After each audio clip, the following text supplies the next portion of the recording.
the morning example, we were talking about this GIS trade.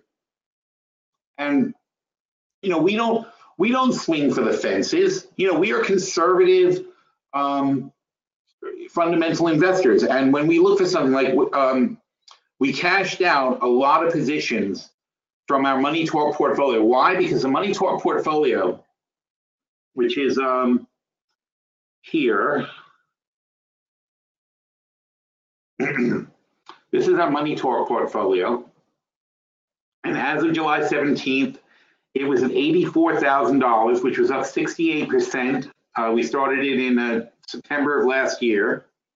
We only trade this. Portfolio. I'm on the show Money Talk, which is BNN Canada. That's Bloomberg in Canada. I'm only on the show once a quarter. And they decided last year, said, how about if we keep a portfolio of all your picks? So I said, okay, let's start a portfolio. So we started with $50,000 last year. And, you know, these are not crazy picks. These are fairly blue chippy stocks. In fact, some of them aren't even doing well right now. ABX isn't doing well. We have Alaska Airlines, IMAX. This is a hedge, the SQQ. We have Apple, we have Barrick Gold, we have GE, LB, and Wheaton Precious Metals. Now, most of these positions we cashed out, or a bunch of them we cashed out. See, IMAX, SQQ, these are all the notes for the changes, but we only make these changes once a quarter. And we made 68%. So that's why we think I make 12%. I'm like, yeah, I think we can make 12%. And even the last trade that we made, and remember, I'm saying these trades live on TV. I'm opening these trades up and showing people live on TV how to trade them, what to trade, so on and so forth. So we wanted to close a lot of positions and cash out because, first of all, because we're up 68%. So I want to cash out. I don't want to take a chance. I can't make an adjustment because of this portfolio. I can't make an adjustment in between shows. So I'm not going to be on the show again until like October. And between now and October, I'm too worried about the market to leave all that money riding. So we shut down a lot of positions. But what did we add? We added General Mills, and here's why.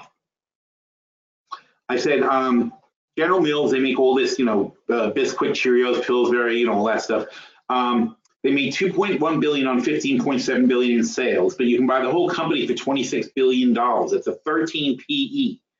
And it's General Mills. I mean, think about what you're getting here. Haagen-Dazs, Cocoa Puffs, Cheerios, Pillsbury, Progresso. These aren't things that are really subject to major economic changes. This is food. This is stuff people have every single day. Okay, when you're in a depression, you don't not give your kids their Lucky Charms. You might cut back on the Haagen-Dazs, but you certainly get the kids their Lucky Charms in the morning. You know, same thing for Pillsbury and stuff like that. It's like and Progresso. You're still going to eat soup and make sauce and so on and so forth. In fact, actually, they do better in a recession because people eat home more and don't eat out as much, and that's what they're doing. They're selling people eating home. They're not selling the people who are going out. So anyway, so here's the trade. And we looked at it. I said, look, this is a blue chip stock. It's been in business 100 years. It'll be in business 100 more years. They're not really subject to Amazon. They supply Amazon. Amazon doesn't hurt their business. They sell stuff to Amazon. Or through Amazon, whatever you call it. And what happened to them, though, is they bought this Blue Buffalo pet food company for $8 billion. And they had the money. It wasn't a big deal.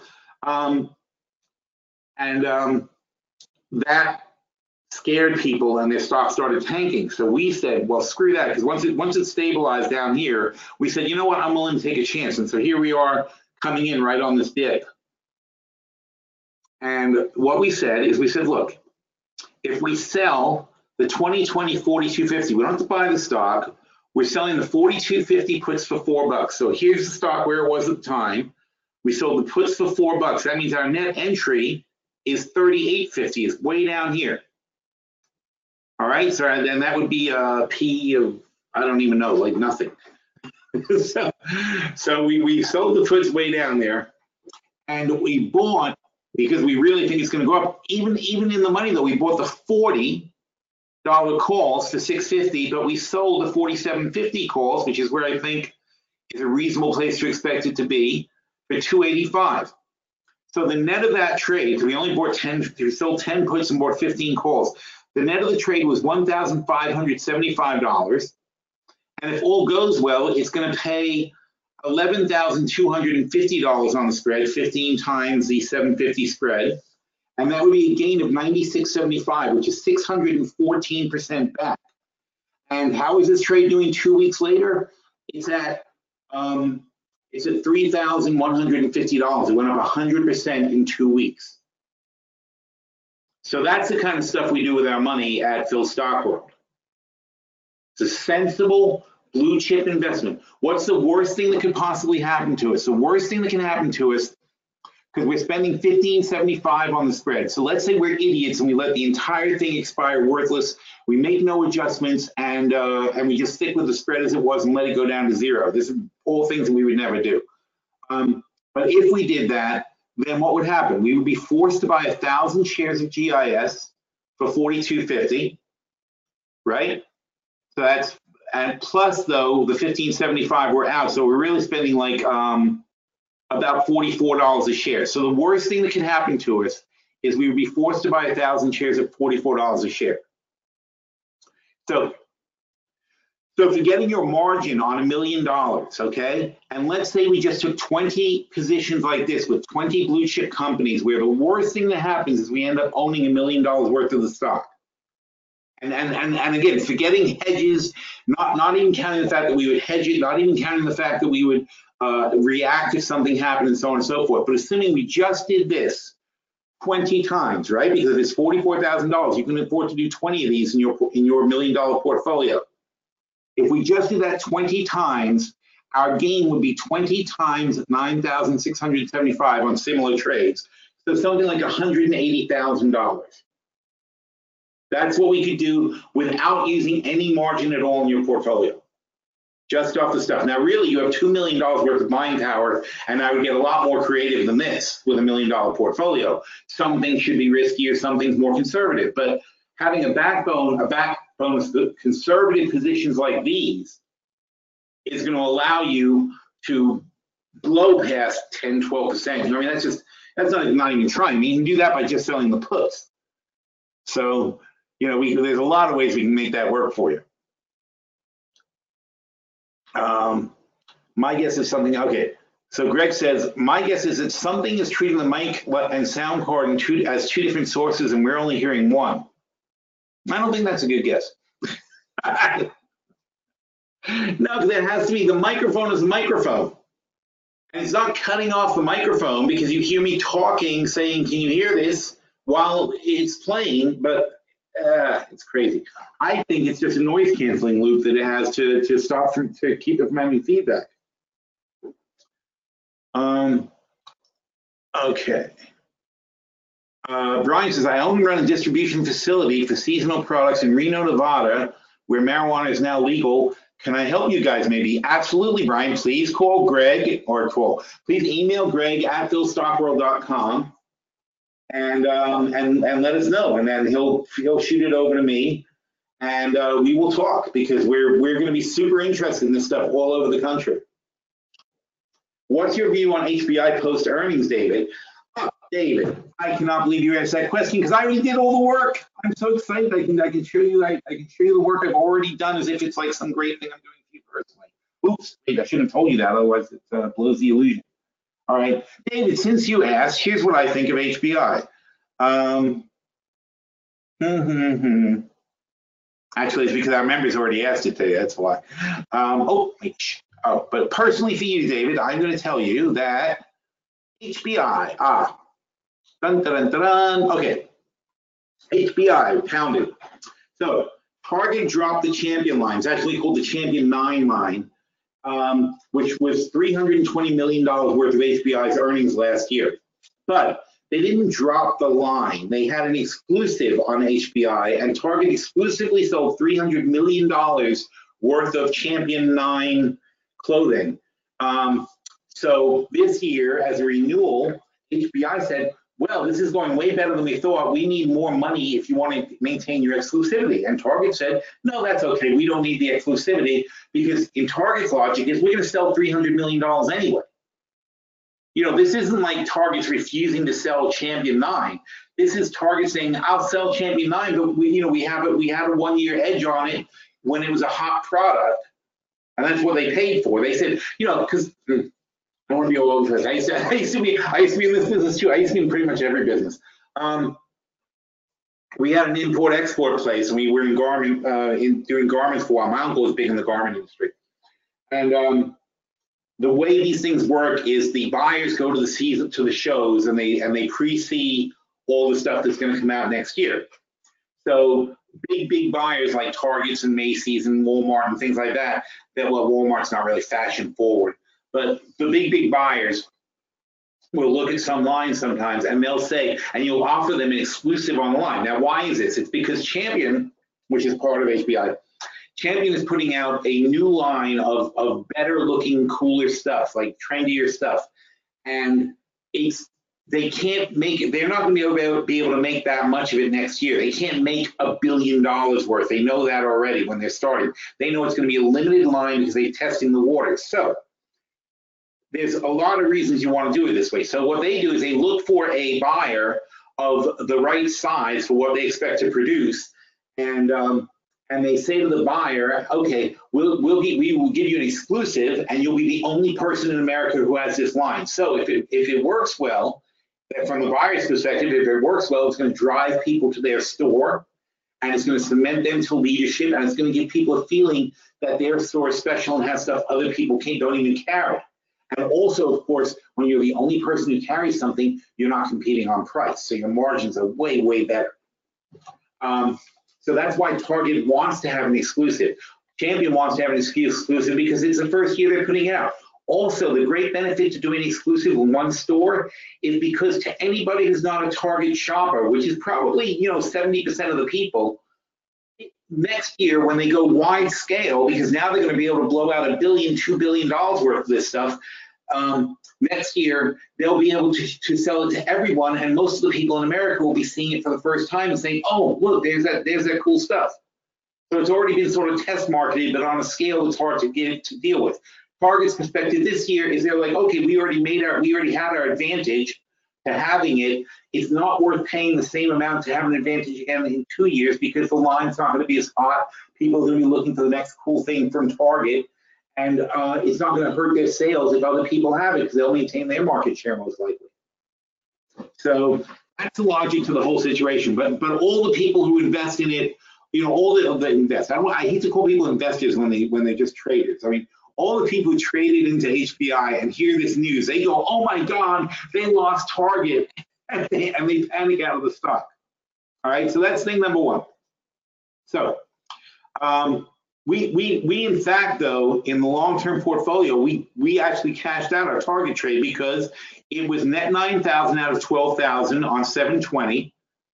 And we could only make $3,000 more over the next 18 months, and it's not worth it. Oh yeah, going back to wait, I'm sorry, I forgot your name. Going back to Sanjay's question, okay? This trade had already made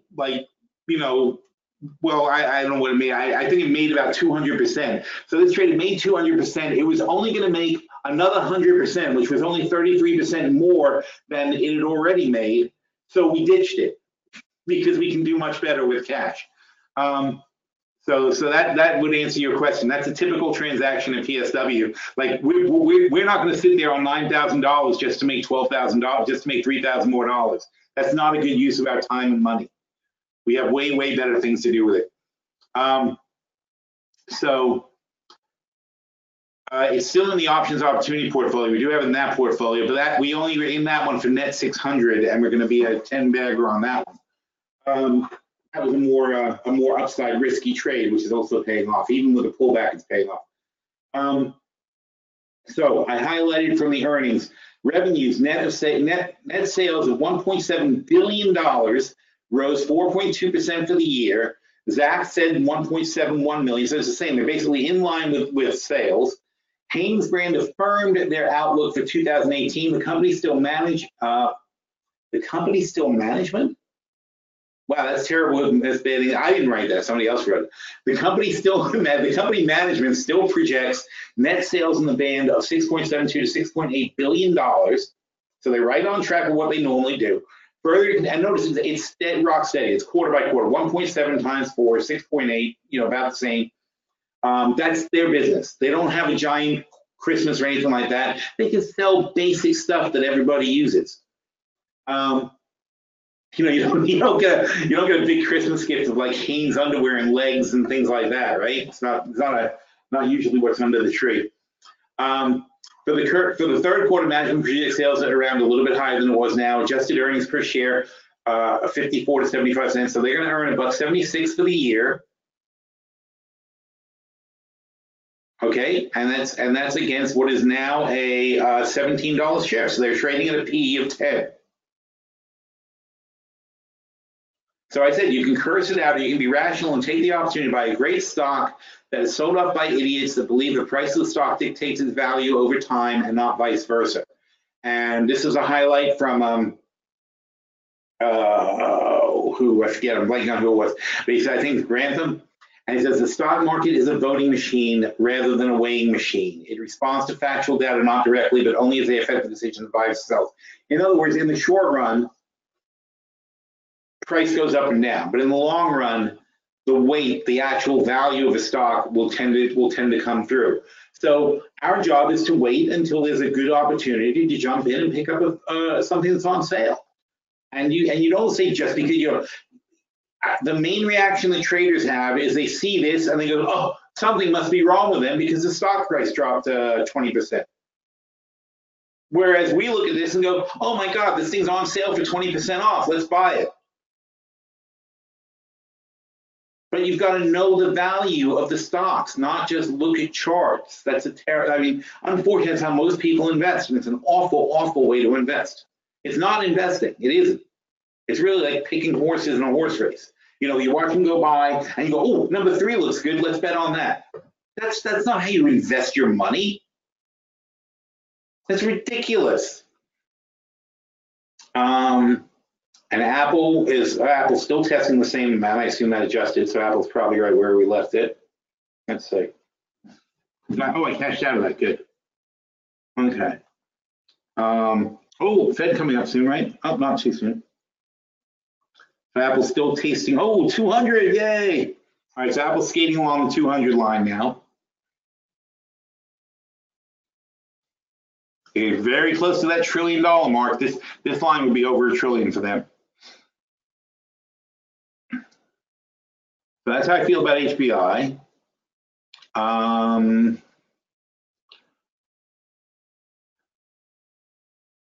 Tyson, we did something on Tyson. I forgot. It hasn't been officially. I don't know when it was. It was like it was within the last week or so. We did a Tyson trade. We added to one of the portfolios. I didn't log it into the portfolio yet, though. Well, there's a beat. Okay, the problem with Tyson is most of their pork and chicken goes to China, or a lot of it goes to China. And if China retaliates with tariffs, they could get stuck and the prices could plummet and they could be in big trouble. So the controlling shareholder in PPC is JBS, big time robotics with controlling interest in Scott. Okay, I understand what you're saying. Like over time, they will automate and get better, and long term is probably a great bargain stock, and it's always good to get into when they're down. And I don't disagree. I just think the tariff issue is a big overhang, so I'm not like jumping in on Tyson. But we did take a poke at it. I can't remember the trade. Hang on, let me see if I can find it. I look at my other computer that I said to look up.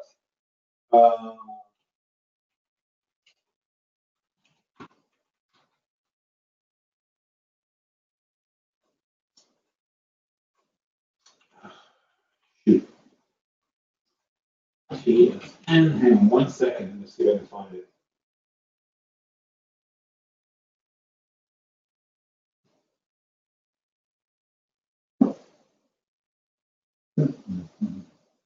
Hey, I wonder if this computer reads the thing. Oh, this computer doesn't have it. This really bothers me, Okay, what did we do?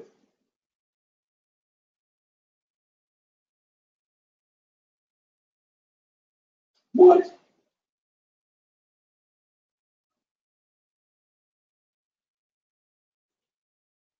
I don't know. It wasn't recently. It wasn't as recently as I thought. No way.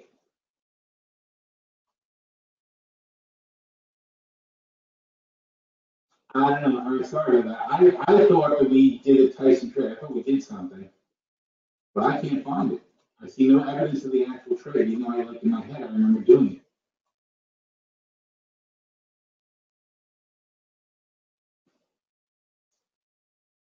In one more second, let me see if I can find it. That's it. 20 minutes until the Fed.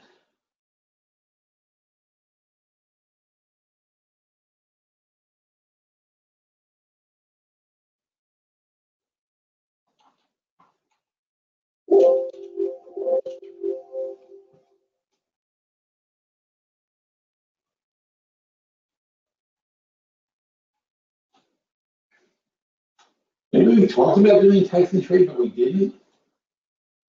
Because I had said, I waited to see if they, when was this? This was, just was yesterday. This is yesterday. I said, I waited to see if they form a profit bottom. And I thought 58.50 was going to hold, but it hasn't so far. But it's a good value play because they have 1.8 billion in earnings, which is like a PE around 12. They reduced their share count. So I think I think right now it's at the bottom. So yeah, if you want to make a play, I can make a play on it. I just somehow had in my head that we had something. Maybe I meant to do something we didn't. I don't know. Did I talk about it last week's webinar? Anybody remember?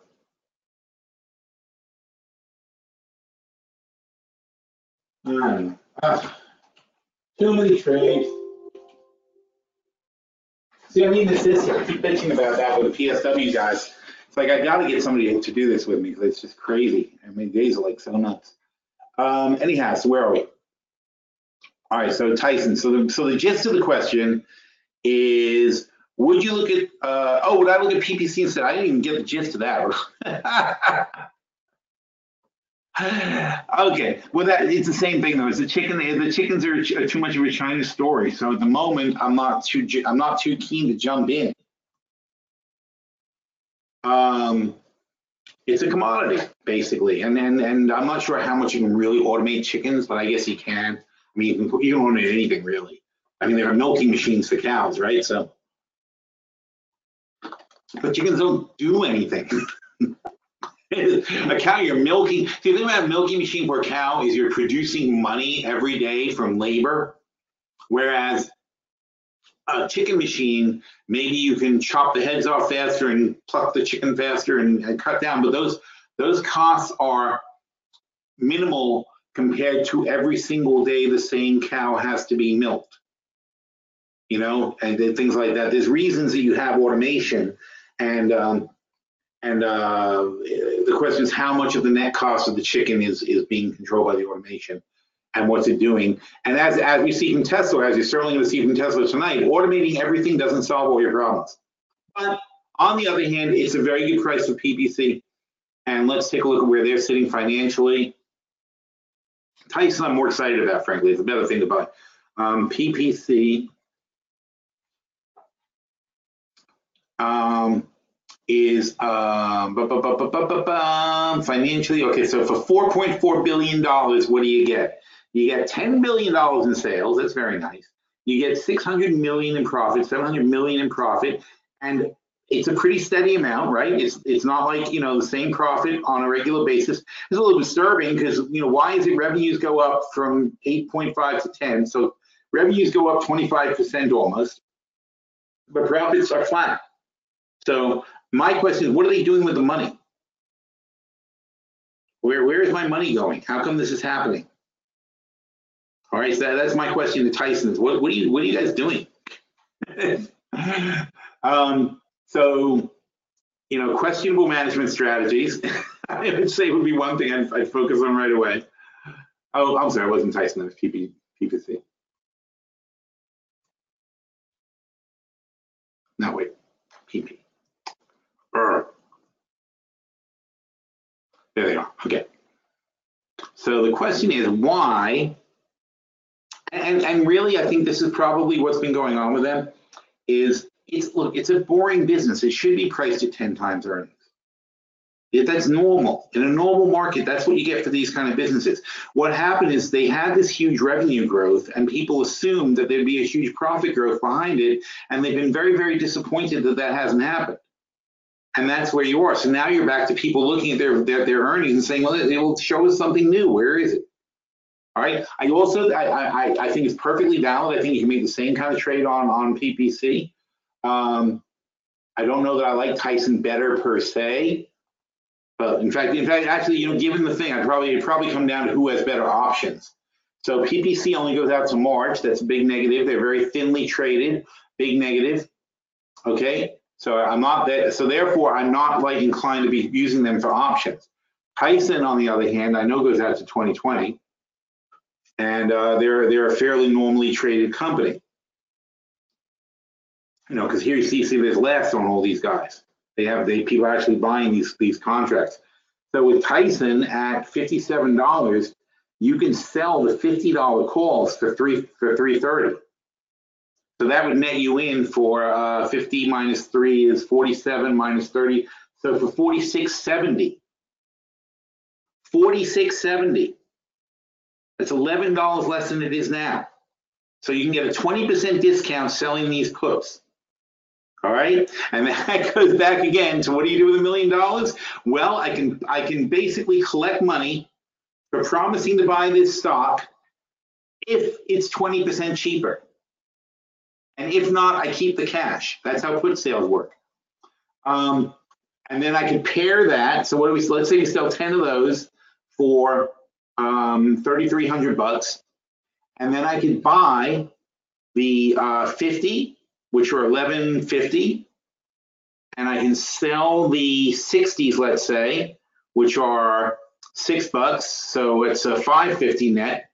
So for $5.50, let's say we do 10 of those also. So the $45.50 bull call spread, which would be $5.50 less the $3.30. Is it $3.30? Yeah, less $3.30 we collect on the 50s is a net of $2.20 on the $10 spread. So your upside is $7.80, so about 300% upside, a little 350% upside potential on the spread. And all Tyson has to do is get back to 65.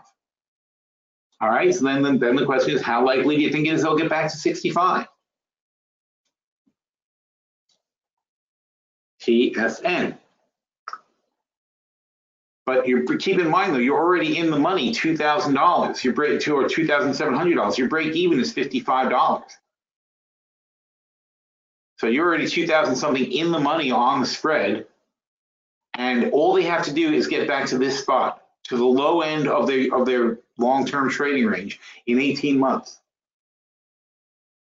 So that's how you play a stock, and that's how you put $40,000 to work, which is the most you could possibly buy of the thing, on a spread that'll net you 20% return if all goes well. And that's 20% of your total risk. But in reality, you're not risking $40,000 unless Tyson goes bankrupt. You're committing $40,000 to buy Tyson, but your net margin on that is only going to be a few $1,000s. You're tying up very little money, very, very little margin to make a trade like that. And that's how you leverage and use it. And that's how you can have all these positions that are going to make, double, triple, quadruple returns without even using much of your cash. Our long-term portfolio, for example, is let's see, we've got 300,000 in cash, and that's before we make the adjustments. So we may be cash out positions here too. But it's about $300,000 in cash on 645. So we're about 50% in cash, and still making 30% for the year so far.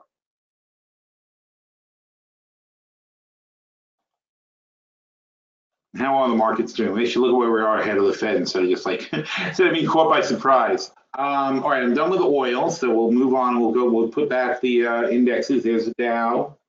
Here's the S&P, here's the NASDAQ, and here is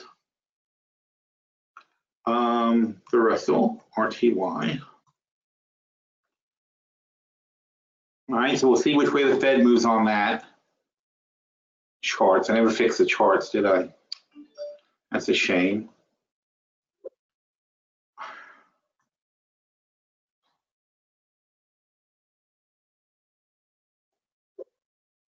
All right, well, we'll do that later. So we'll just keep it on this chart. So I'm gonna set those all up now. All right, so how long till the Fed? 12 minutes.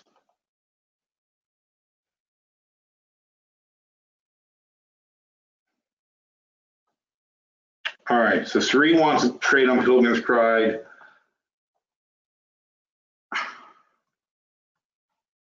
Again, like I said, I don't like it because they don't have long options, but they're at 17 now. It's not worth it. I wouldn't play them. I don't like the pricing of the options. At 17 now, you can only sell the $17 puts for $1.50. So that nets you in for $15.50. Now, if they drop to 15 and you can sell the $15 puts for $1.50, that's 10%, and it's only till March, so it's only 9 months. That's not bad. So maybe I'd start with something like that. But I just don't find them that compelling here. I think definitely Tyson's a better trade. Should we buy 2020 options on Twitter? Yeah, I mean, it's a timing issue because I incline to yes. I like Twitter, and I think that this is a good price, and I think they're going through a rough patch, but the rough patch isn't going to end next week. So they may even have a whole nother earning report that sucks. They're going to have disappointing growth. They axed millions, not millions, they axed 100 million something accounts from their system. I lost 1 million people on Twitter. It turns out like 2/3 of my followers were like bots or something. So, I don't know why, and I don't know how it works like that, but it's, people got huge devastations of how many followers they have and stuff. I'm glad, really. I mean, now I'm starting to advertise on Twitter because the problem with Twitter advertising is we were never seeing a return that we thought was realistic because we say, how is it we have over 1 million followers, but we're only getting X return when we do an advertisement? It didn't make any sense. So now we know why though. So because all the money they're charging you for your advertising to 1 million people when 2/3 of them are fake is bullshit. So now we've got real followers, and we know exactly how many people we're talking to, and we're getting much better responses when we tweet something out. So it's like worth using Twitter. And Facebook too. Facebook's response rates are improving. So, but they're in a transitional phase now, both those companies, where they can't charge as much because you technically have less eyeballs. They're selling you less eyeballs, but they're going to have to justify internally how you're getting a better return because now you're getting better results from the real people. And it's going to be a transition for these guys. So this may not be over, and if the NASDAQ crashes out and things, and today's a shit day. If it wasn't for Apple, this market would be in desperate trouble. Apple, the Dow's down 80 points, and Apple is adding 80 points to the Dow. Think about that. So we should be down 100. If it wasn't for Apple, the Dow would be down 160. If it wasn't for Apple, the NASDAQ would be negative. If it wasn't for Dow, the S&P would, the S&P would be down more. We're in the middle of a declining market. You guys are you want to buy Twitter after they just had a bad report? It's the same concept though. I mean, they're at 31.50.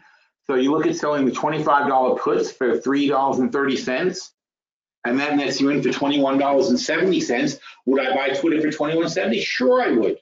But that doesn't mean I'm going to jump on it because I think it'll do better. I think you might get more of a sell-off. Maybe you can sell those $25 puts for $5. So I'm not in a hurry. It's not an emergency that I buy Twitter. I don't see anything happening with Twitter in the near future that's going to make me not be able to sell puts. And frankly, even if something good does happen, then I'll sell the $27 puts for $3, which are currently for something. Because they're at 32 or 31.50. So they're at 31.50. If I sell the 27 puts, there's still $4 and something out of the money, $4.50 out of the money. It's 15% out of the money. It's not risky. And if I do that after there's positive news, that makes me more inclined to think Twitter's going higher.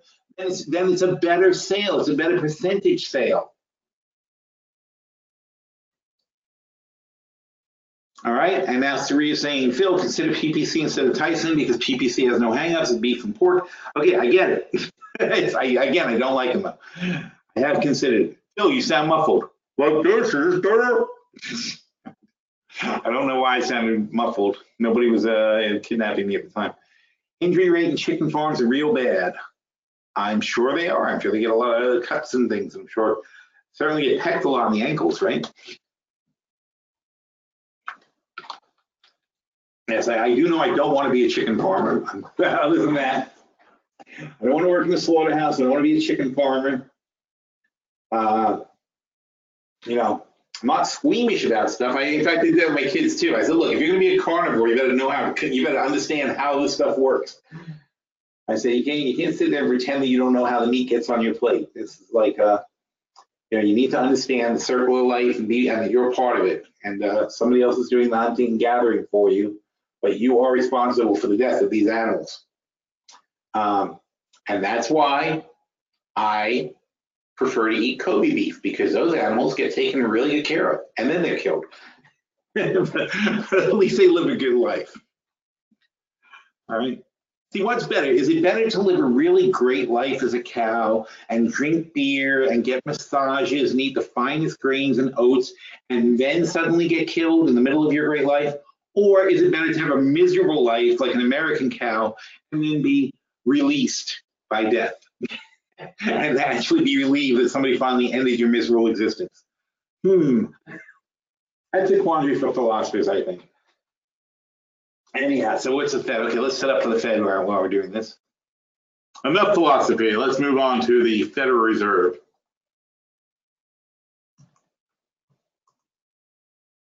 A preview for the Federal Reserve meeting. This person's amazing. Chris Vecchio. What do you know, kid? He's young, isn't he? Wow. He's a senior currency strategist. All right, sorry, I gotta find out who he is. Who are you, Chris? The currency analyst for dailyfx.com. He has a dual bachelor's degree, government law and economics from Lafayette College. During his undergraduate program, he gained a strong understanding. How old do you think Chris Vecchio is? Of analysis, foreign exchange markets, examining the things. See, I'm old now, so I look down on young people, just like people used to look down on me when I was a smart ass. When I was a young smart ass, people used to be like, what does this kid know? Chris also incorporates technical analysis into his TA. Wow, now you're my hero. To paint the most complete picture of what's occurring across various asset classes. Okay. I'm not gonna get on this podcast. All right, I don't know you. It just so happened you have the article that I was looking at. All right. Recent tweet. Okay, that's also good. All right, so what's he say? What does Chris say? Because he knows what's going to happen. The dollar's been treading water. Deluge of economic data hitting the wires. Despite the deluge, the dollar's trading water despite the deluge of data. Now, doesn't it matter what kind of data it was and which way it went? If there's a cross current of data, it's not despite the data. It's because the data is going in both directions and the dollar doesn't have any particular direction to go. That's when it trades water. Much attention remains on the actions unfolding in the trade war. Traders have been duly awaiting for the results of the Federal Reserve meeting. That's what we're doing. That's us. We're waiting for the results of the Federal Reserve's meeting. As far as meetings goes, the meeting could turn out to be one of the duller meetings. Rates, markets are pricing in 0% chance of a hike. I think that's wrong. Effectively making today's meeting a placeholder. Well, that's scary because I hope that's not true. I was anticipating there's a pretty good chance there's going to be a hike today because we just had 4.1% GDP growth. 4.1% is a lot. It's ridiculous when you have 0% interest rates and 4.1% growth. That's stupid. So right now we're at 175.2, so not zero, we're at 2%. Okay. All right, what is it, Chris? Chris, I have to talk to you, Chris. Chris, okay, come here. All right. Why do you get interest, Chris? You get interest for your money because that money can then be put to use in the economy by the bank, and they expect a return on their investment, right? So Generally, you're paid to keep up with inflation. So if inflation is more than 2%, and you are only getting 2% or less in the bank or from the Fed, then it's not a good use of your money to give them the money. Because if you just put it into anything in the economy, it should be growing at 4%. Anything, any random thing should be growing at 4%. So it doesn't make sense for the Fed to only offer 2% when it's half of what the economy is growing. Okay. Also, the Fed is trying to foster what they call price stability, which means they're trying to keep inflation below 2% or at 2%. Inflation is now over 2%. It's getting closer to 3% now. Also, the Fed looks to foster stability in employment prices. Not employment. It's not about employment. It's about the price of employment. They want to get a reasonable rate of employment at a reasonable labor cost.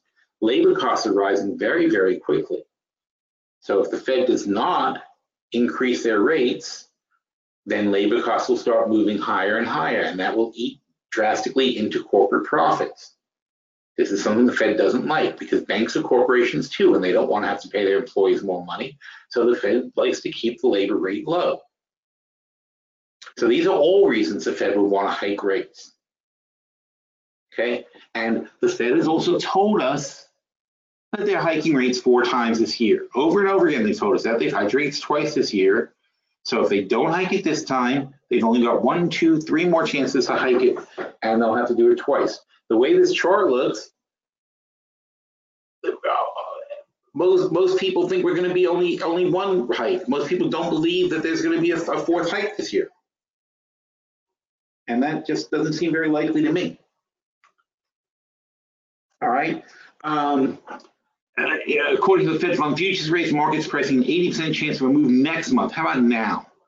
Anyway, I think there's better than 50% chance they're going to hike rates now. I think they should. I think it shows an independence from the president who's been criticizing them and what they're doing.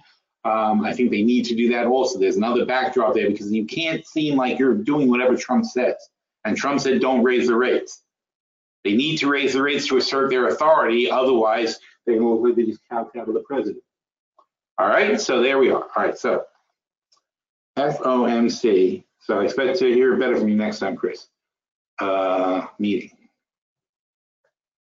All right, FOMC meeting. Dun, dun, dun. There it is.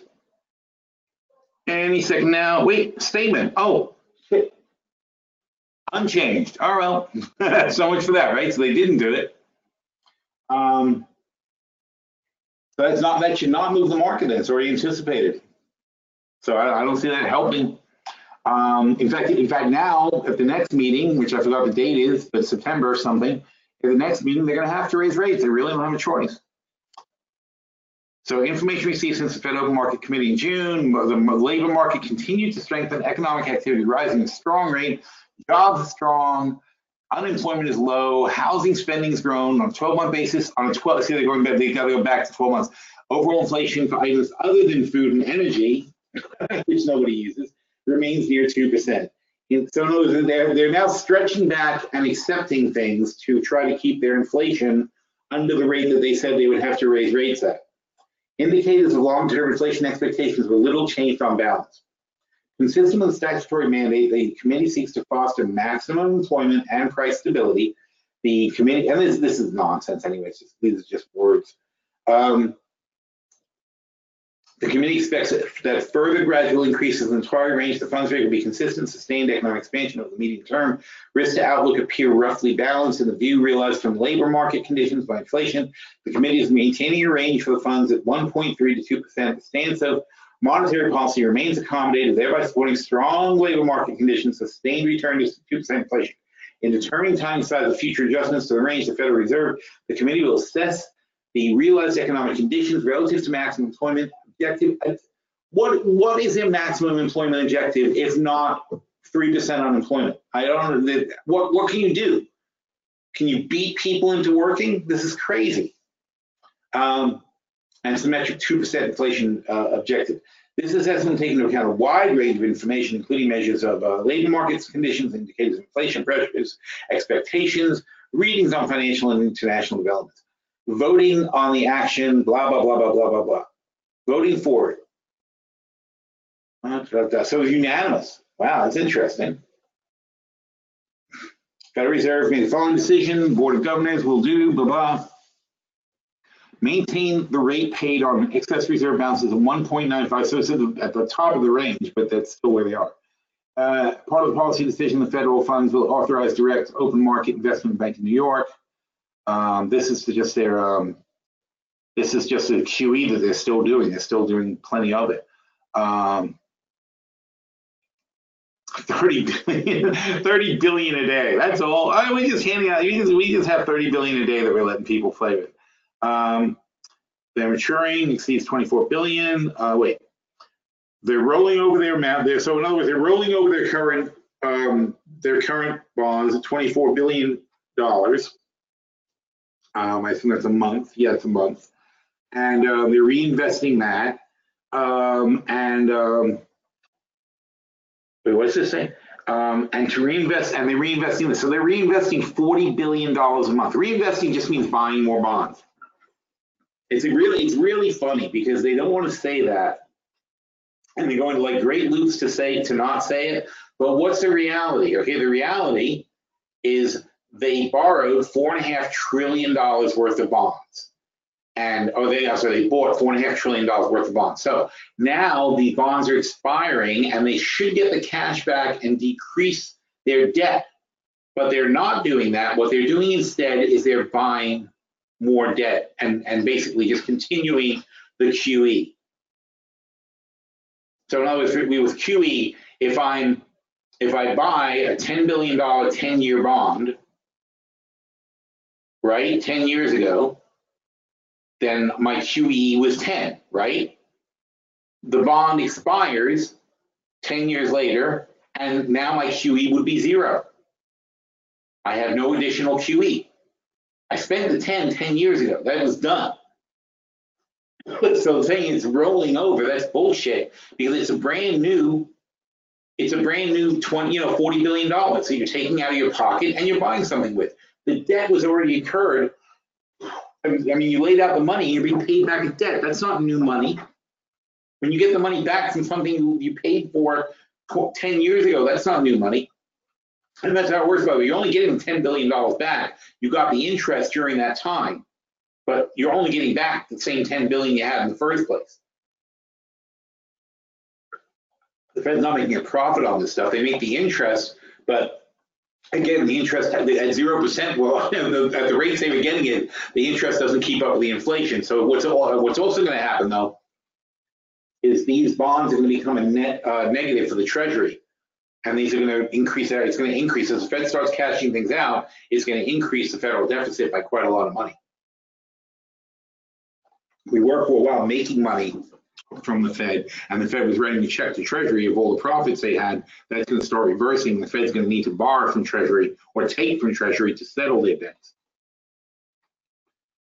So none of this is encouraging, and of course the market is not thrilled. So let's go to the trades. And oh wow, that was quick. So the Dow slapped down quite a bit. The Russell's coming down a bit. The S&P fails. We got to watch the 2800 line, and the Nasdaq is lagging because of Apple. So if you want to short something, it would be the Nasdaq, and we could watch that line at 2760, and we're below it now. So actually, you know what? I'll almost take one there.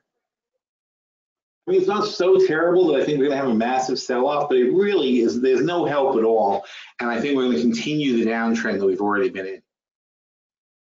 That's what I think we're more likely to do. Oh, see, while I'm thinking about it, it goes down. That's annoying. Yeah, the next time I really want to short is as it breaks below 72.50. If I can't get 72.60, which I don't think I'm going to get, then I want to see if 72.50 breaks. If that breaks, we can have a nice ride with some good money down to the bottom. But I can't even tell you how many times I got burned on the Nasdaq. And here's 25.250 on the Dow. You would think that would be a little bit bouncy. So we'll see what happens.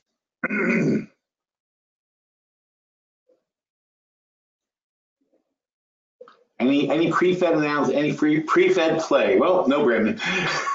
If we had been up a lot, I would have wanted to short, but being that it was drifting lower, it was too risky to short. But as we said, from what the guy, the guy was right. He said, look, expectations are nobody thinks they're going to raise rates. They didn't raise rates, and that's the kind of reaction you get from it. Well, so what?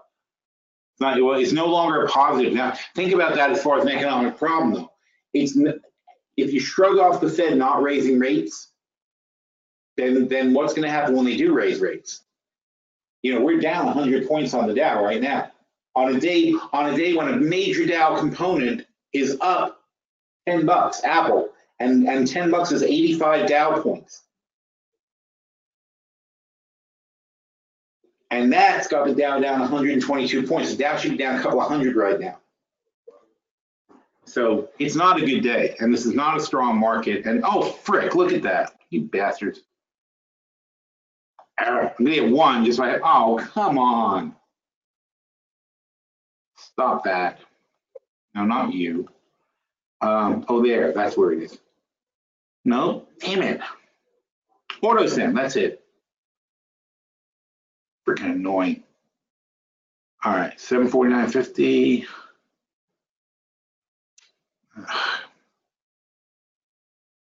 Wait. 72.50. No, see, it's over the line now. I don't want to do it. Is it bouncing? 51. I don't know. I'm going to go with 1. I just think we're going to go lower.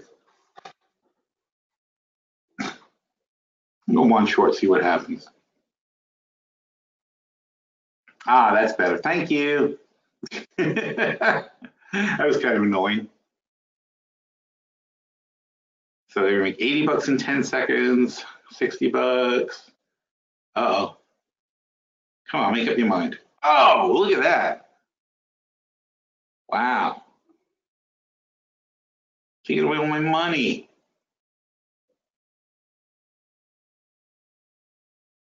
All right, good. I can get 2 now. Oh. Maybe not. I don't like the way the other indexes, she's firming up, he's firming up, and he's firming up. I'm not getting a confirmation that we're going much lower. So let's just take a quick profit here, I think. 80, like $100, that'd be nice, right? 85, 90, come on, baby. 95, 1 more. Oh, all right, fine.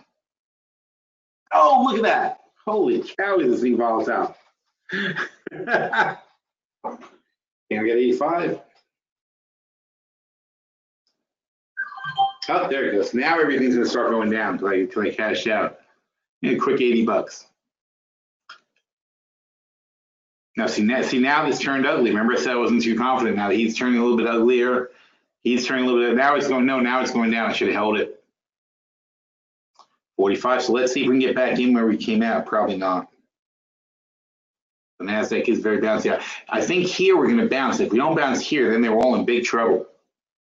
25,250 should hold. Certainly 2,800 should hold on the S&P. If those things are going down, this market is in huge trouble.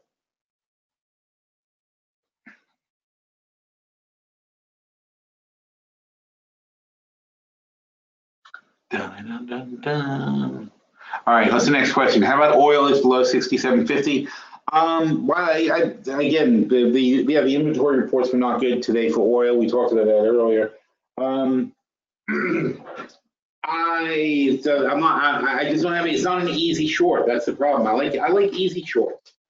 I like it when there's no issue whatsoever about making it. That's iffy. When you've already got a big sell-off like that, it's kind of iffy. 28, 28.05. Oh, here we go, 51. This will be a good sign. 53. Damn it, could have made a couple $100 there. 40, no, 49. You're kidding, you went right through it? No. If anything, I'd play that for a bounce. That's just surprising to see it go through like that. 44. This is where I think we're going to bounce. See, this is why I wasn't so keen on shorting, because it's such a bouncy line, 250, and then 28, well, not 28.05, but 28 is going to be massively bouncy. So there's not that much further to fall, but let's see what happens.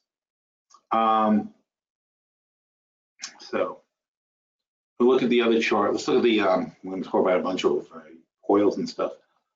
That's not it. What are you doing? Oh, that one. Oh, here we go. Okay. Look at the size of that thing. Good God. So what about oil and gas? Let's take a look. So we're testing 67.50. 67.50 is probably bouncy. I mean, you know, you got to give it a chance. It's been bouncy all day. And we'll see what happens here. Gasoline 204. I don't. There's no catalyst. The holiday's coming up. That's going to be in a month. But the problem with the thing is it's tight. Where is that thing? NYMEX? How do I do it? NYMEX. Futures trading market quotes. I think this is it. Oh yeah. Okay. Good. So, looking at oil, there's a huge amount of contracts in December, and these are all fake orders. I mean, none of this stuff's real. Such about I don't want to get into it now, but I mean, I've written many articles about this. It's just completely bullshit trading that's just meant to jack up the prices. What we look for here is to see how heavily are they, how much fake orders are there in the month, which is now 400 million barrels worth. Could you imagine they actually delivered 400 million barrels? Keep in mind that a 2 million barrel build or a 3 million barrel build in oil freaks people out. And here they're ordering 400 million barrels, and they're going to cancel, it says 416, they're going to cancel 400 million of that 416 million barrels. 95% of these orders are fake, 98% fake. They're not going to, they don't want them delivered. They can't physically deliver them. Cushing can only handle 50 million barrels a month. It's not even possible physically to deliver that oil to where it's being ordered for. Yet it's allowed to go on. It's insane. It's like a giant scam. It's literally like there's a 3-card Monte game, you know, where they find the Red Queen kind of thing, where it's a 3-card Monte game where the police are all standing around in a circle watching people get conned. That's basically what you have here. It's like the biggest con on the planet, and nobody stops it. So it's 400 million there. You got 250 there. That's 650, 7, 8, 9, 10. You're almost up to 1.1 billion barrels. You're well over 1 billion barrels here in 4 months. Whenever they're over 1 billion barrels, it's bad. When they get to 1.2 billion barrels, it's tragic. And this being a heavy month, and this already being a heavy month here in January, they're going to get in more and more trouble when they try to roll over. Now, so far they're not in trouble because the rollover date is going to be the 25th minus 3 business days. 1, 2, 3. So basically, 21st, 22nd is a rollover. That means they've got 3 full weeks, is 20 days. They got 22, 23 days to get rid of 400 million barrels. That's easy. So they don't have a lot of pressure rolling these contracts yet. It depends how long they let them slide. Now, a lot of these guys are sitting on losses because almost all these people bought at prices that were higher than 68. So they're not going to be very inclined to sell them right now unless things get really bad. Then they're going to start panicking. Meanwhile, they roll them into the longer months to get rid of the contracts anyway. That then fills up the longer months with all these contracts. So you already have here 2.5, 3, 4, another 3 is 7. So you have 8.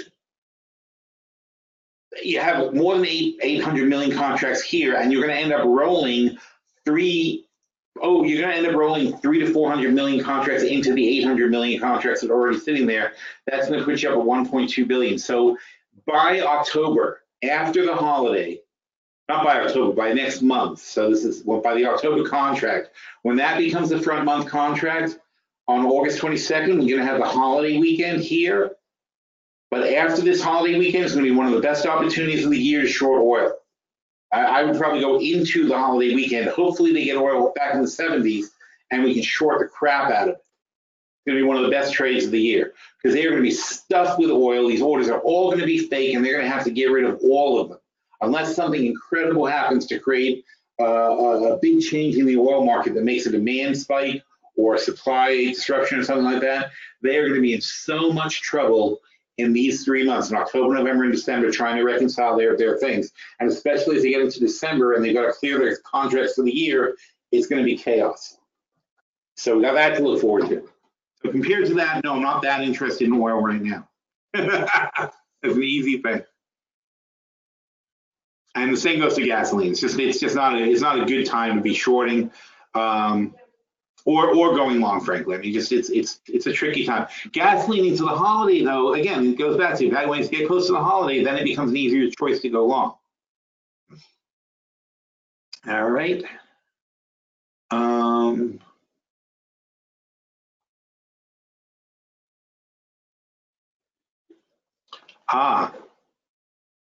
Al says, this is interesting. Could you feed your spent pot plants as cattle feed? Happy cows, problem solved. I like that idea. I don't think it's enough. They cows eat a lot. It would be funny to like stun cows. And I guess the THC wouldn't stay in the cows. So that's good. Let's see. I think we should try that experiment and see what happens. All right. Sanjay says, thanks for your answers, Phil. Last one, any update on Harmony? Helios and Matheson with MoviePass. What a freaking disaster. Yeah, I'm not surprised you're underwater. We're all underwater on that one. New York Community Bank is good. GIS, I just did a whole thing on, so I'm not going to do that again. New York Community Bank is another good one. I like them as a bank. It's a good stock to pick up when they're cheap. But Helios and Matheson, I don't know where they're at today, but I don't think at this point they can be salvaged. I think it's a dead play. HMNY. 25 cents. Holy crap. They're just going down and down. And the funny thing is, though, it's a really interesting thing. 10 minutes ago, why did they just drop 48%? I shouldn't even read these because they're such bullshit, these articles. They repaid their loan to Hudson Bay. Wait, they repaid the whole loan?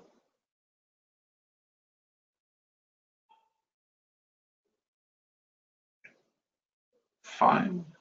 Stop clearing, shut down, shares tumbled. MoviePass subscription. Under the terms, we took a short-term loan and we paid it off early. What? Okay. I'm sorry, but I'm going to buy another 4,000 shares for a quarter. I can't help it. You have to understand the narrative of them going bankrupt doesn't fit the action of them paying $6 million back in 3 days or 4 days. They had an issue with a credit card supplier. They needed a quick $6 million. They borrowed it last Friday, and they're paying it back today. But the service is not interrupted. It didn't go down. They're still in business. How are they bankrupt? If they were paying, if they only, in other words, if they needed that $6 million to pay their bills, how is it that today they're able to hand over $6 million? That doesn't make any sense, does it? So something is wrong, and since nothing being wrong, I mean, if the narrative is correct, I'm going to lose $1,000. If the narrative is incorrect, though, I could make $10,000. I like those kind of transactions. And again, as I've said from the beginning, though, we did this with Sirius when they had the same kind of problem, and on no news, and the company refused to say anything about it. They were just like, "Fine, want to sell my stock down to 10 cents? Go ahead." And it just takes a long time to get back. And these traders that jump in and out of stocks, they're just idiots, and they don't think about it. They just buy stuff. So I'm going to buy another 4,000 shares for 25 cents and get and see what happens. You know, now of course when I say that, you have to keep it in context. So it's like I just made $80. No, I mean just this morning I made 660 on this afternoon. We made 660 on the oil trade. Oh, see, that's why I'm glad we didn't keep shorting. See what happened? Damn it, would have been good to go long. So that's why when you get to these bouncy areas, you don't want to be shorting, even if you think it's the market's going to do bad stuff. RTY, wow, that was a nice opportunity. All right, anyway, so no biggie. Oh yeah, you know what it is? It's probably from the Wall Street Journal. Probably has a spin on the Fed. That we got to see what goes on. I don't see any other particular thing happening that would make me. Nope. I think the narrative is just the Fed said that the economic growth is strong, and that's what people are latching on to. Let's see. WSJ. Dun, dun, dun, dun. Federal Reserve. Whenever they got rid of Huntsman or something, oh, you stupid Wall Street Journal.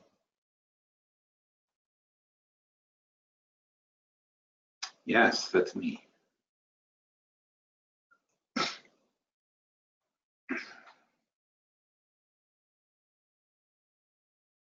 So Federal Reserve held rates, blah, blah, blah. Economic activity. See, this is what they feature. They accentuate the positive. Job gains strong. Business investment growing strong. In all, stating these words strong 6 times. It's not actually positive. When you have a super strong labor market, it starts getting expensive for companies and squeezes margins. But whatever. 4.0, they're just saying everything I just said. 1.5 trillion in tax cuts. Oh my God, they're such psychos. Quarter point, blah, blah, blah, blah, blah, blah, blah, blah, blah, blah, blah. No, nothing. Is Powell going to speak? I think maybe Powell will speak. That'll be an interesting thing too. He'll give his take on the economy. That'll be something to watch. So meanwhile, we're gonna make an attempt to get back up to some kind of highs. And Dow, we'll see where we get, right? Because it's the same as yesterday. We're basically coming up to the same points, and we'll see if we make it over the humps here. That's 666 there, so we'll see what happens. What else was I saying? I lost track because of all those things that just distracted me. I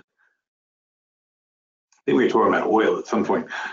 Yeah, after the reverse split. Yeah, I know. 25 cents after the reverse split. So it's whatever. It was the 250 times 25 is what, like $60 a share or something like that, right? Yeah. Yeah, so about $60 a share pre-split, which it never was. See, that's the funny thing. It never was $60 a share. So it's probably not worth 25 cents. So that's very sad. So we will see. Oh wait, one for 250. Oh, I'm sorry, I'm looking at that backwards. It's actually now pre-split. I'm sorry, not 60. Pre-split, you divide by 250. So it's really 25 cents divided by 250 is 1. So it's a penny. 1/10 of a cent. I think it's a 1/10 of a cent now, based on the old prices. So that's not good. It is now officially a penny stock. But I like their plan, and I don't disagree with their concepts and what they're trying to accomplish. But whether they can pull it off before they run out of money is the question. But then the real question, though, that people should be asking right now is where the hell did they get $6 million? The narrative that drove them down. Where's my chart? See, I go senile for a minute, but I don't remember where it was.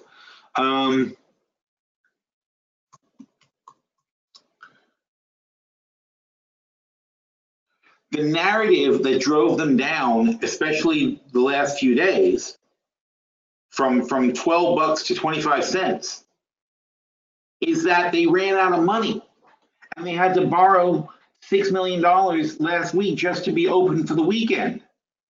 But if that's true, then paying back $6 million today would mean they're bankrupt again and have no money. But then if they had to pay their bills with the 60, this is the thing. This is like in that Star Trek thing where you make the robots' heads explode with like logic. It's like, okay, if they had to pay, if they needed the $6 million to pay credit card debt they had already incurred, then how did they pay back $6 million today?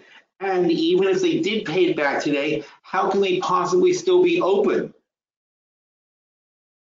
There would have to be more than $6 million floating around to pay back $6 million, having paid back the credit card companies and continuing forward today. So unless MoviePass has another outage the next couple of days or at least by the weekend, unless they shut down again, I don't know how you can possibly, I don't know where they're going bankrupt. There's something going on that we're not aware of. And I'll tell you what you're not aware of. You're not aware of that somebody's buying up all your freaking shares for 20 cents.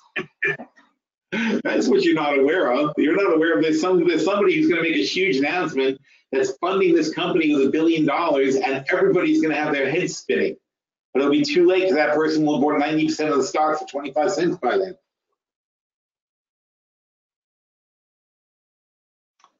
You say must have done a raise.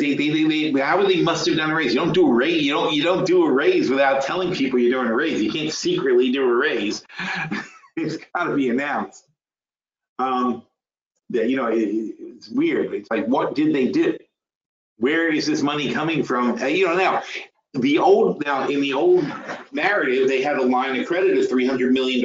They were free to draw down on. Doesn't say who was providing it, but that's what management said. And I said last week, I'm like, why are these people being arrested if this stuff's true? If what they said was not true and they didn't actually have $300 million worth of credit to go forward on, then everybody who invested before when they were saying that should get their money back. Or, well, obviously you never would though, but at least you'd have a good lawsuit. But maybe all that happened was that there was a problem with their line of credit, or there was an approval issue, or there was a timing issue, and it's all fine now because it's August. Maybe they only get the $300 million in monthly chunks, and maybe right at the end of the month, towards the end of July, they had a problem. But now today, on August 1st, they got another $30 million from their line of credit. I'm just, making an assumption. I'm making assumptions that fit what I see happening. So let's say that on July 29th, they ran out of money for the month of July. They got $6 million to bridge them until the beginning of August, and here we are on August 1st, and suddenly they've got money to pay back the $6 million they borrowed on July 29th. So they had terms of contingencies that said, if we pay you back this day, you'll get this. If we pay you back this day, you get that. And we were seeing who the hell would lend under those conditions. And I said last week, nobody's going to lend you under those conditions unless either they want to get your company, unless you're going to sign over, like they're going to foreclose on your whole company. If that's their goal, then sure. So either they want to foreclose on your company, or you've shown them what you're not showing everybody else is that, hey, I know for a fact I'm going to get plenty of money to pay you on August 1st because that's my contract with the guy providing the money. Every month I get X amount of money on the 1st. And their contingencies of the loan was just in case there was a late delivery of the money that they're supposed to get. But they got their money today. Today is, in fact, August 1st. They got their money on August 1st. They pay this guy off. The company's going to operate fine until the end of next month. But in the month of July, they were only $6 million short. And they are going to bridge that gap by raising their fees during the month of August to $15 a month. And that will give them 50% more revenues, which will probably bridge the 6 million from 50, well, first of all, it's $5 times 3 million subscribers. So therefore, if they keep, unless they lose a good portion of 3 million subscribers, that's going to bring in $15 million more in revenue, which would actually be as much as they need easily to get through August. That narrative fits what's going on. And that narrative means I want to buy this crap for 25 cents.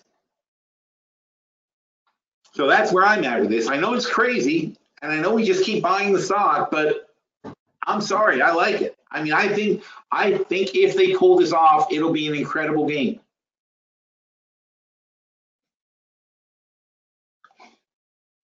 So there you go. Anyway, where are we? 3 says, my first time trading futures, sold the NQ 72.65, and when NQ hit 70, hit the buy market, executed. How do you execute? What is he saying? Okay, don't know. You're really, it's so dangerous. Yeah, and to trade futures during a Fed thing when the markets are super volatile, don't do that, man. Let's see if I can get through your statement. You sold NQ 72.65. Okay. When it hits, when it hit buy market, oh, don't buy market. Don't do that. These buttons, don't ever use those buttons. Oh my God. Wow. No, don't do that. That's just like putting in a buy at market value order for stocks. Never do that either. That's horrifying. No, this is a limit. You see where it says buy limit? By placing my thing here, I'm buying at the limit. I'm saying this is the amount I'm going to pay for. Not a penny more, not a penny less. This is where I'll do my order. So if you want to execute my trade, it comes in here. You're buying at market. That means any random fill that comes up, you'll take it. And it'll give you the worst possible fill almost every single time. That's why. All right. And like I said, do you see what I hit here? If you're on Thinkorswim, I can't help you if you're on another broker. If you're on Thinkorswim, this BTNS, it's one of the buttons on the side. Buttons, it means buttons. Anyway, this is auto send. That means that I don't have to confirm it. If I click here, I fill it. That's it. It doesn't ask me any more questions. Okay, so frankly, in my setup, I usually just remove these buttons. I don't even want to accidentally hit these buttons. So these buttons, screw these buttons. And reverse and flatten, it's all bullshit.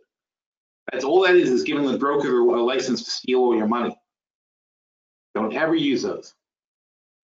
Okay, it's a good thing I read that because that's important. So what are the tips to execute? All right, let's talk about that. So it's not the best time to trade the futures, but all right, this looks toppy, so let's do this. Okay, I'm gonna now sell a limit. So all I'm gonna do is push my thing in. Oh, wait, went higher, so I'm not gonna do that. All right, first of all, I wanna widen this so you can see the little thingies. There it is. There we go. I want to see the bid size. I want to see the ask size. This is bullshit anyway, so it's not worth even thinking about. I want to see the volume, so I'm fine now, except it'd be maybe a little more balanced. There we go. Okay, so that's how many people are asking at this price. That's how many people are selling at this price. I would like to sell, but I want to see if I can catch a tick a little higher. Now, when my sellers outnumber my buyers, it's probably going down. When the buyers outnumber the sellers, it's probably going up. So right now, oops, see, it was 8 and 1, it went down. 5 and 4 balanced, 7 and 2 probably going down. See, 6 and 5 balanced. 13 and 10 not balanced, probably going lower. 6 and 6 balanced. Whoop, wow, but 103 buyers down here. Oh my God, look how fast they disappeared. Freaking, I didn't get my fill. See, this sucks. Anyway, so you can get a sense of what's happening by watching the bids and the asks. And then you got to watch the other indexes too to confirm. It can't be just your one thing. You want to see if everybody's trending lower and you want to catch a trend. And you want to catch a trend where you have a good stop line to get out. I was using 75 for a stop line since it didn't fill. Or actually would have filled, but I got greedy. Anyway, so now, who's lagging to the downside? So everybody started off with the same pink line today. So that's your middle point. So the Russell is below it, obviously. The Dow is far below it. The S&P is below it. The NASDAQ's above it. So the NASDAQ is clearly lagging to the downside. So I want to short the NASDAQ. So here's 9 and 9 is balanced.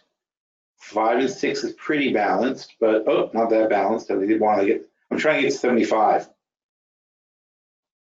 But the other guys are going down, so I want to just jump on this. Let me just get one for now, I'll show you. So I got one, that was an easy fill at 74, because I clicked on it and it filled right away. How do I know it's going to fill? Because I got a buyer right there. He says he wants to buy. Right? I'm selling. I'm a seller. He wants to buy. I got 5 guys there that want to buy. There's 7 guys that want to buy. Here's 5 guys that want to sell. As soon as I click on it, I'm filling an order. I'm taking his buy. Just like, you know, if you look like trading places, just like being on the trading floor, the guy's holding up a slip and I'm saying, I'll take it. Boom. That's it. It's done. That's how orders work.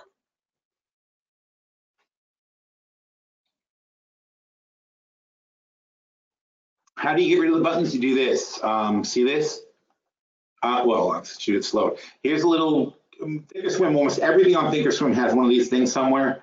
And you can click on this and then you just hit that and say remove and remove and remove and remove and remove. And then you can put in other stuff if you want, but I don't need any of that crap. I just need exactly what I have here and say okay. And now I have a nice chart that just shows this stuff. So buying and selling, that means I sold 2 today and I bought 1, so I'm not flat, I'm -1 overall. And there's your profit from the open of the bid and your profit for the day. So that's how I like my view to be. I don't need these buttons, these are annoying. And they're not only annoying though, but they're ridiculous to use. You don't even want to be, you don't for any reason want to push them. Now, so once I'm in the trade, I just want to see if things are remaining on track. And what I'm looking at here is to make sure everybody, all my indexes are heading lower. As soon as one of them starts ticking up, I got to be worried about this one. Also, I'm watching my bids and asks and seeing if all of a sudden there's a sudden stat of buyers. Remember, at 72, there was 100 buyers. So this is probably, it's probably going to be hard to get down past this zone because that's where there were a big block of buyers. All right, as long as he's below 25.3, I'm happy. So I'm watching that line very carefully because he's close to it. And he was at 666 for a long time, so I'm going to use the 666 line. And if those lines start getting broken, I'm going to stop out. See, I'm losing a bit of money on this trade so far. And see, turning green, not good. All right, and he's back, he's up 75, which is not good either. And by the way, if I don't like the look of it, if it's not working out, he's turning green now. And now the NASDAQ popped way higher. So everybody's turning green on me. And wow, went up all the way to 80. So now I have to say, well, let's see, do I want to really ride it back out if they go all the way up to 84 again? But again, I'm going to look at these guys. I'm going to see if he's still under 25.3. And I'm going to say, no, you know what, maybe I'm going to add one more and just sort of average in and see what happens. So he's still under 25.3. He's still under 66 on that side. So yeah, let's add one more and see what happens. Whoop. You see what happened? I clicked it. Oh, there it goes. It filled. I clicked it, but it got away from me. And that's another thing, by the way. Don't chase things. Most of the time, if you just click in the area, it's going to fill for you. Now I dropped below the line, and what I'm going to do now is I'm going to buy it back. Because what did I do? I raised my basis, and my net entry is now 72.76. Or probably not, but somewhere around there. So my net entry is now higher than 72.75, so I could actually put a stop there, but don't do that because it'll fill. I could actually put a stop there on the buy side and get out and make sure I have a profit. But I'm actually just going to manually do it. And see, I'm at 110, 125. I don't want to go below 100, so if I get back to 100, I'm going to quit. It's just I just have a thing for round numbers. I mean, maybe I'm maybe it's OCD. There it goes. 105. Okay, wasn't really working out the way I wanted to, so I took the quick money and I got out. That's all. But and again, it's because it's demonstration purposes. I'm not picking the best entry point or anything like that, and I'm not even reading the news to see exactly what's happening. to see why the market is shifting around or what made them excited that last 10 seconds or whatever. You know, usually I'm paying attention to all that. I've got like I have Bloomberg and CNBC on all the time. I'm always reading. You guys know I'm constantly reading the news. And I'm also browsing news services and things like that. So I'm just reading incredible amounts of information all the time. And I'm a very fast reader. So if I know what's going on, that's actually one of the problems with webinar trading is that I don't know what's going on, so I'm not trading as well as I should be. I do a lot better when I can read my news. So anyway, that's how you do it, and it's a good thing. Remind me at the next webinar. If you guys want to spend a little bit of time doing the futures, I'm happy to do it. But unfortunately, the problem is timing, though, because to randomly do it at a certain thing just because you're in a webinar, that's really not the best trading environment. All right, but let's see. If the Dow's taking a nice dive, remember 666 is a stop here? That's $100 away from 665. So if I put it in here, I'd be risking $100 on it popping over 666. I'm not really too keen on that, frankly. But I do think we're trending down. I certainly don't want to play the market for any kind of up move or anything like that. Oh, you know who is cheap though is coffee. I think coffee's cheap today.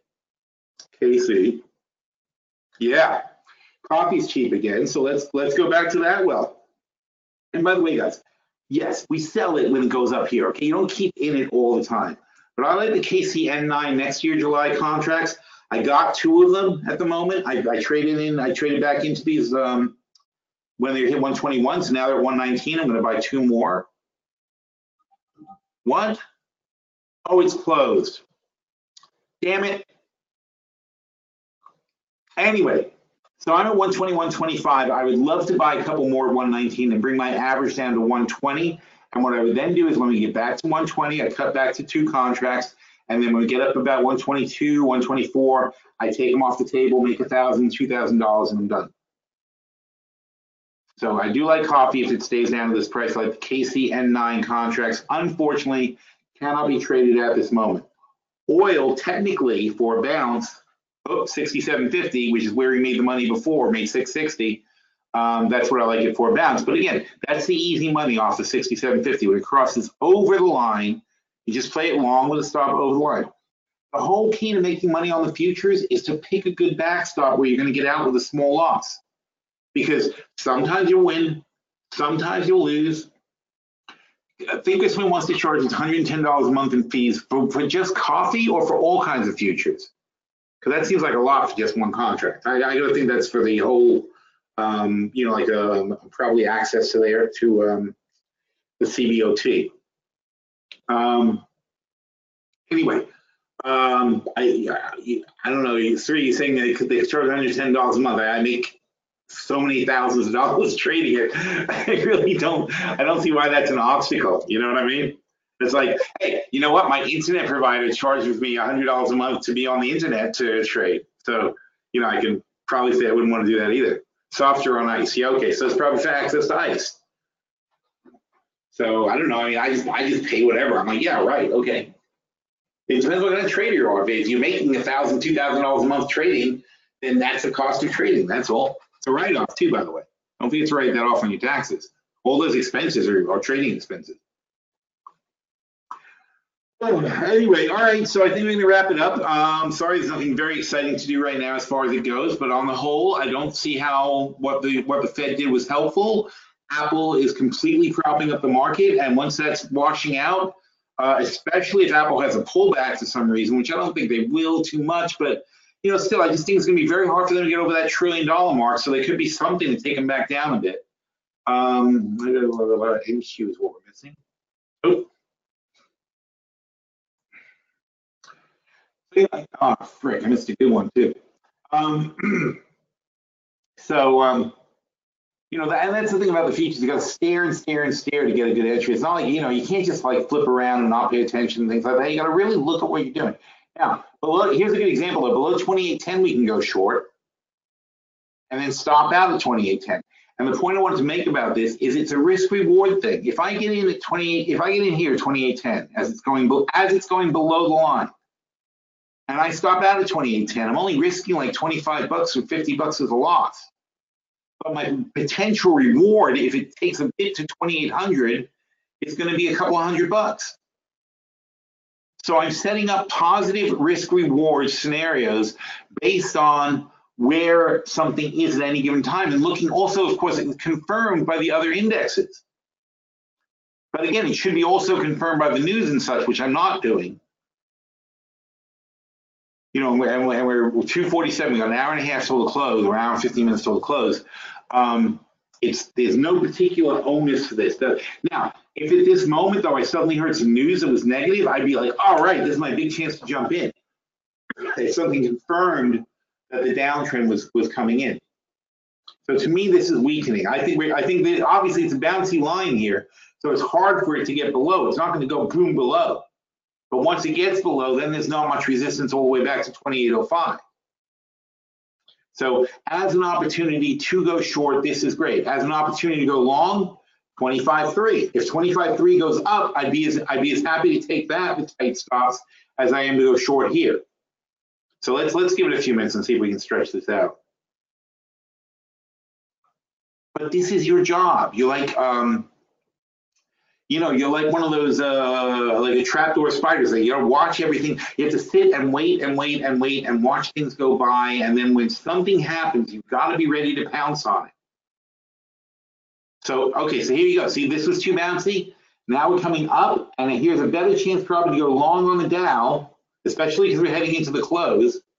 So let's get the Dow as it's rising over the 2300 line, 25.3, sorry. I'm very bad with these thousands. So which way is being confirmed by the most things? So everybody's going up right now, and we want to get over 1666 because that's where they're having resistance. But if they blast up over that, and if the S&P stays up, oh no, he's stopping at 166 again. How annoying! Come on, I'm trying to do a demonstration here. All right. This is a great demonstration of how not to trade, which is what you should be doing 90% of the time. You look at the charts, you shouldn't trade. You say, oh, I don't have a clear setup, so I'm not going to risk any money. If you have a clear setup, then you risk some money. But like I said, look up trapdoor spider on the internet. Watch what they do. They will literally sit and they make these little holes and they sit in the hole and they wait and wait and wait and wait and wait. And bug goes by and the bug goes by and the bug goes by. And you say, why does he come out? He's only going to come out when he absolutely can see that not only does the bug go by, but he pauses by his hole, and the bug's not looking in his direction, so he's not going to react. And the bug is and the bug is slow enough to catch and whatever. He probably knows like which ones jump fast and get out of the way. And when all the conditions are right, then the thing shoots out of the hole like you can't believe and grabs the prey and it's gone. But most of the time, most of his life, he sits and watches and waits. And that's his job. And that's your job when you're trading too. You sit, you watch, you wait. So as I said, I want to grab it long on the Dow. If this gets over 67, I want to go long on the Dow as long as these other guys are holding up. Because we're heading into the close, so it makes it a more interesting trade. How many times do we get pumped up into the close compared to how many times we sell off into the close? All right, so nothing very exciting going on here. Let's see how Apple is looking. Apple, whoa, right at the 200 line. Actually watch that for a signal on what the Nasdaq's going to do. And I'm worried about that because if Apple breaks below, then it might sell off a bit. People are going to take profits. Oh, damn it, here we go, wait. All right, there we go. So I don't like one long down, it's so boring. Oh, it can't even get a fill. There it goes. All right, I have two long Dows at 25,301, $10 per point now we're gonna make. So I'm gonna stop out at 25.99. I'm sorry, the short side.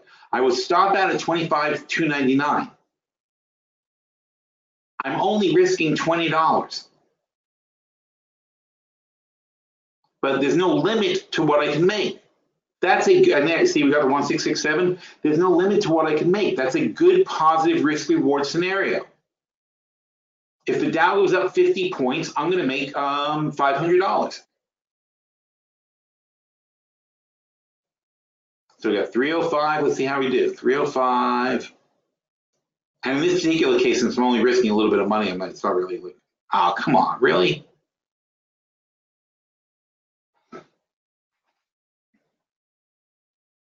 As I was going to say, since I'm going to stop out here, I'm really not risking enough to take a small profit. So it's all about like, what do I care if I make $20 and I'm important? So it has to be something worth it to me, but I don't care. I certainly don't care if I lose $20 other than my pride. So I'm more inclined to hang on here and see what happens as long as it doesn't fail my spot. But if I'm lucky, we're going to catch the upside of the trade into the close, and this thing will go back up to at least 25.3. Well, I'm sorry, 330, where this line is, and hopefully 350 and maybe 400. We get back to 25.4. This thing's going to make it's going to make $1,000. And what am I risking? $20. If this is bullish, it should not fail the 300 line. Very simple. If my premise is right and we're bullish, then the 25.3 line should hold. There should be buyers at that line. If it doesn't hold, I'm wrong and I should get out of the trade.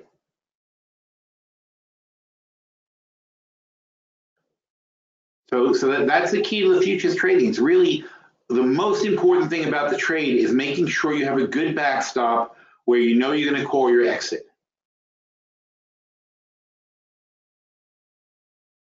And after that, it's just a question of waiting and watching and waiting. And again, I'm serious. You think it's silly, go watch videos of trapdoor spiders and think about how you should be trading watching those videos. Because they are the most patient, fantastic animals in the world. They're so cool. And 99% of their time, they sit and they watch and they wait. But when they move, it's effective 90% of the time, 70% of the time, whatever it is. It's very effective. They don't miss very often because they wait for the exact right time to make a profit or to make a kill in their case. The markets are always there. The trades are always there. There's always another opportunity around the corner. There is never a need to force a trade. And unfortunately, when I'm doing these webinars, I am usually forcing a trade because otherwise, how am I going to show you anything? So I'm forcing a trade to show you something. It's not always the ideal time. But that's what I want to start doing. It's like, if we're going to do these things, I have to start enforcing these concepts of like, don't trade that often. Phil, post stop loss points. Stop loss points are up to you. I don't want to post stop loss points because frankly, I don't have stop loss points like you guys do. 90% of the time, I'm not even, and when I put a trade up in chat, most of the time, I'm trading with conviction. And my conviction trades, I'm going to take tremendous losses before I'm going to decide I'm going to get out of it, unless something informationally changes. All right, so there's $100. So officially, that's another $100 you made for the webinar. All right, what you do after that is up to you guys. But I think I've done my job, okay? We made $660 on the oil. We made $80 or $100 on the NASDAQ. What do we make on the NASDAQ? So I'm 105, so that's whatever it is, 205.60, $265 in the time that we spent doing this webinar. So definitely worthwhile. Oh, 130, very nice. All right, so I'll leave you on your own now. I would definitely make a stop there at $100 because why would you let $100 go away from you? And hopefully it'll be 150, and then you set your stop at 150, then you set your stop at 200, you know, that kind of thing. But you know, I need you to learn this stuff and learn how to trade, not to have me sit there and could you imagine me having to sit there and write this out every freaking time I make a trade? That's crazy. All right, guys, have yourselves a lovely day, and we'll do it again next week. Thanks for coming. Take care.